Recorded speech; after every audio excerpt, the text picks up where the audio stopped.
안녕하세요, 여러분. 어서와 오페라는 처음이지 제2편을 시작하도록 하겠습니다. 지난 시간과 마찬가지로 이번 단원에도 노트 필기를 해야 되니까 필기구와 여러분들의 노트를 준비해 주세요. 예쁘게 잘 정리해서 등교 계약 때 가지고 오면 됩니다. 자, 그럼 수업을 시작할게요. 학습 목표를 같이 살펴보도록 할게요. 첫 번째는요, 다른 나라의 오페라에 대해 이해할 수 있다입니다. 오늘은 다른 나라의 오페라, 그러니까 이탈리아 오페라 말고 다른 나라의 오페라에 대해서 알아보는 시간을 가질 거고요. 두 번째는 각국의 오페라 명칭을 말할 수 있다입니다.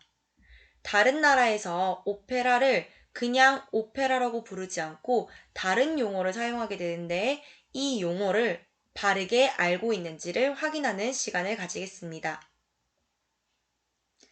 학습 순서는요. 프랑스 오페라, 영국 오페라, 독일 오페라 순으로 수업이 진행될 예정입니다. 그럼 우리 한번 같이 다른 나라의 오페라들을 한번 알아볼까요? 다른 나라의 오페라는 종류가 있습니다. 일단은 우리가 처음에 배웠던 오페라는 이탈리아 오페라였어요. 이탈리아에서 시작된 오페라가 피렌체, 로마, 베네치아, 나폴리의 도시로 발전을 하게 되죠. 이 오페라가 17세기에 프랑스, 영국, 독일까지 영향을 끼치게 됩니다. 먼저 프랑스부터 알아보도록 하겠습니다. 이탈리아에서 오페라가 16세기부터 발달이 되었고요. 17세기에 오페라들이 다른 나라로 전파되는데 이 당시 프랑스에는 발레라는 것이 유행하기 시작했습니다. 발레 문화가 가장 발달한 나라가 바로 프랑스이고요. 당시 왕이었던 루이 14세를 같이 봐야 할 것 같아요. 루이 14세는 본인 나라에서 발레가 유명하다는 것을 굉장히 자부심을 느꼈었어요. 당시 프랑스는 절대 왕권 시대였는데 왕의 힘이 굉장히 셌던 시기예요. 당시 루이 14세는 발레를 굉장히 좋아했는데 직접 발레에 출연을 하기도 했어요. 발레에 출연을 했으면 어떤 역할을 맡았을 거잖아요. 그때 무슨 역할을 맡았냐면 아폴론, 고대 시대의 아폴론처럼 태양왕 역할을 맡았어요. 그러니까 본인이 태양, 저 위에 있는 태양이 되어서 가장 높은 신분, 내가 바로 왕이다. 절대 권력을 상징하기도 했어요. 이렇게 루이 14세가 발레를 굉장히 좋아하다 보니까 궁정 발레라는 것이 발달하게 되었습니다. 궁정 발레는요, 굉장히 귀족적이에요. 귀족만 즐길 수 있는 것이 바로 궁정 발레고요. 춤을 통해서 사회 계급 질서를 보여주고 굉장히 우아한 장르라고 할 수 있어요. 루이 14세가 직접 궁정 발레에 출연을 했잖아요. 뭘로? 태양왕 역할로. 그래서 자신이 가장 높은 신분, 그러니까 발레를 통해서 사회 계급 질서를 보여주는 것이 바로 궁정 발레라고 할 수 있었어요. 당시 루이 14세는 본인의 발레 문화를 굉장히 자부심을 느꼈기 때문에 이태리 오페라를 싫어했어요. 이태리 오페라는 프랑스와는 좀 다르게 표현성이 강했고 쇼맨십이 굉장히 많이 보여지는 장르였어요. 이탈리아 오페라는 굉장히 재미있잖아요. 바람을 피기도 하고 하녀가 주인님을 농락하기도 하고 그런 재미있는 표현력이 많은 이태리 오페라를 싫어한 것이 바로 루이 14세였어요. 그리고 이태리 오페라에서 발달한 카스트라토, 거세를 한 남자아이가 노래를 부르는 것이 굉장히 천박해 보였어요. 정리를 하자면 프랑스의 우아함과 귀족적을 담은 발레라는 장르와 이탈리아 오페라의 특징인 표현성 그리고 쇼맨십이 굉장히 대조적으로 나타난다고 정리해보면 될 것 같아요. 당시 루이 14세는요. 이탈리아 오페라가 굉장히 인기를 끌고 있었던 와중에 루이 14세는 이탈리아 오페라가 굉장히 천박하니까 우리 프랑스에 무언가를 발전시켜보자 라는 생각이 들었고 그래서 릴리라는 작곡가를 데려오게 돼요. 릴리라는 사람은요. 이태리 출신 작곡가예요. 그러다 보니까 이탈리아의 오페라에 대해서 굉장히 많이 알고 있었겠죠. 하지만 이 룰리는 프랑스에 왔기 때문에 이태리 오페라 공연을 하지 못하게 되었죠. 그래서 프랑스 자체적으로 발달한 발레를 결합하여 코미디 발레라는 장르를 만들게 됩니다. 코미디 발레는요, 일반 오페라에다가 발레를 결합한 형태인데요. 루이 14세가 파티, 그니까 궁중 연희를 열었을 때 보여주기 위한 코미디 발레를 만들게 됩니다. 그런데 이 코미디 발레라는 것이 굉장히 어설펐어요. 어떻게 어설펐냐면 어쨌든 이탈리아 오페라 거에다가 프랑스의 발레 요소를 결합한 거란 말이에요. 그러니까 뭔가 느낌은 이탈리아 오페라스러운데 이상하게 어울리지 않게 막 발레를 추는 거예요. 그래서 사람들이 거부감을 많이 표현했어요.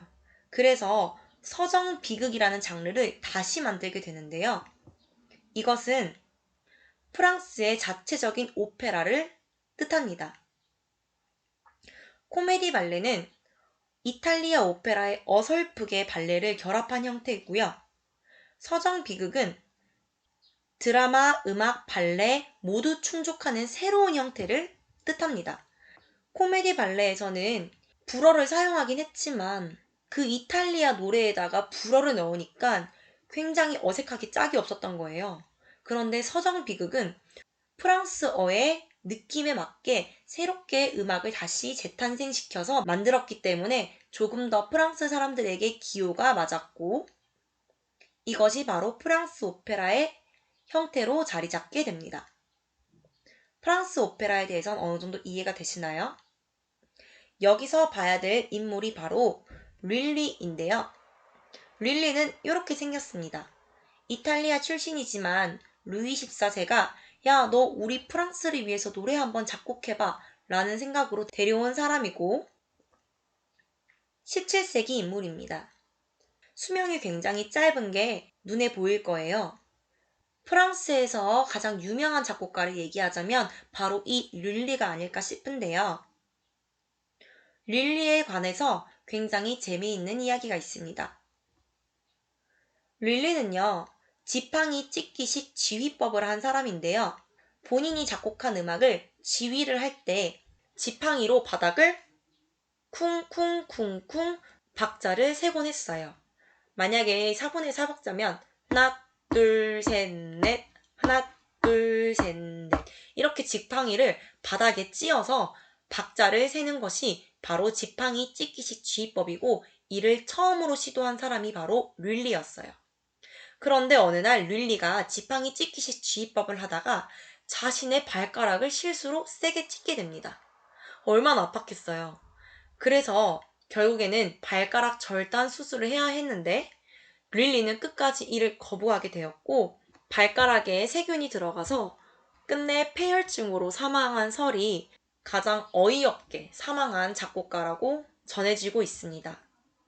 본인의 실수에 의해서 어이없게 사망하게 된 이야기가 있습니다.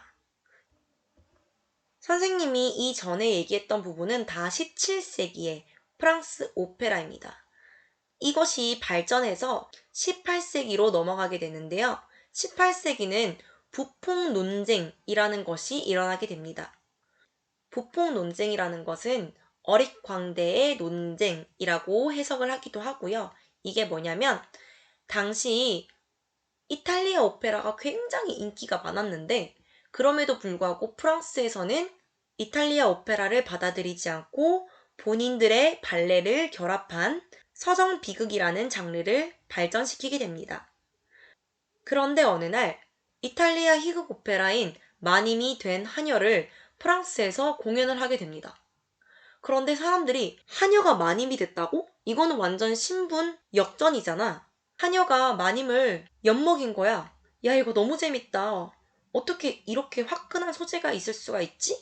라고 이태리 오페라를 굉장히 좋아하게 됩니다. 그런데 야, 너네 프랑스 사람들 맞아?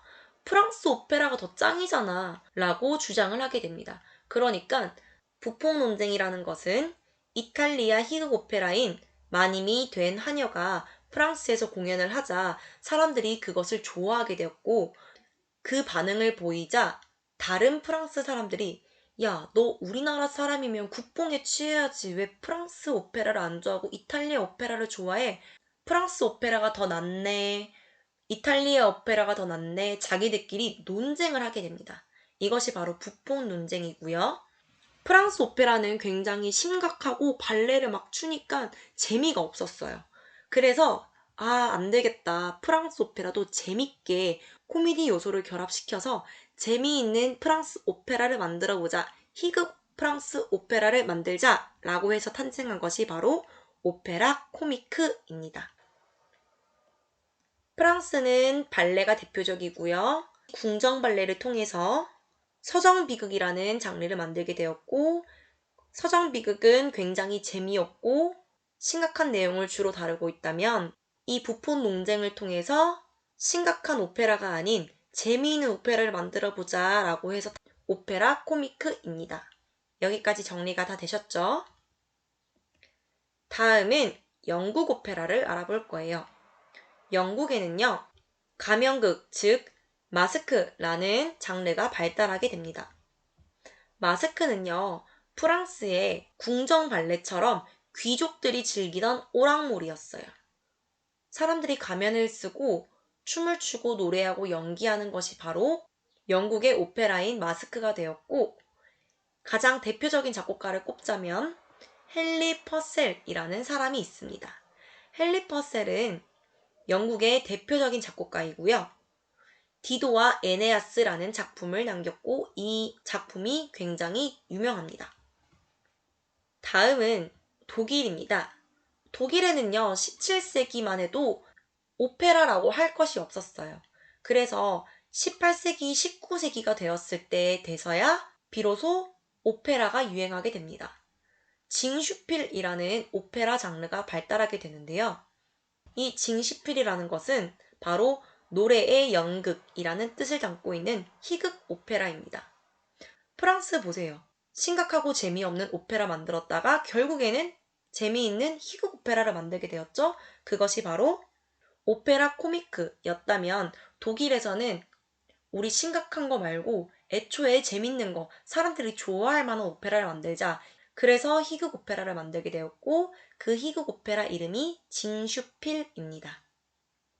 징슈필은 독일어를 사용하는 것이 가장 특징이고요. 모차르트의 작품인 후궁으로부터의 유괴 그리고 마술피리라는 작품이 대표작입니다. 지난 시간에는 이탈리아 오페라에 대해서만 알아보았지만 이번 시간에는 프랑스 오페라 그리고 영국 오페라 그리고 독일 오페라에 대해서 알아보았습니다. 각 유럽의 오페라들이 어떻게 발전이 되었고 그 흐름에 대해서 잘 이해하고 그 흐름에 대해서 어느 정도 잘 이해하고 있으면 되고요. 각 국에서 오페라를 어떤 명칭으로 불렀는지에 대해서 알고 있으면 되겠습니다. 오늘 수업도 열심히 들어주셔서 감사합니다. 이번 단원 역시 노트 필기를 잘 했으리라 믿습니다. 등교 계약 때 꼭 제출하세요. 수고하셨습니다.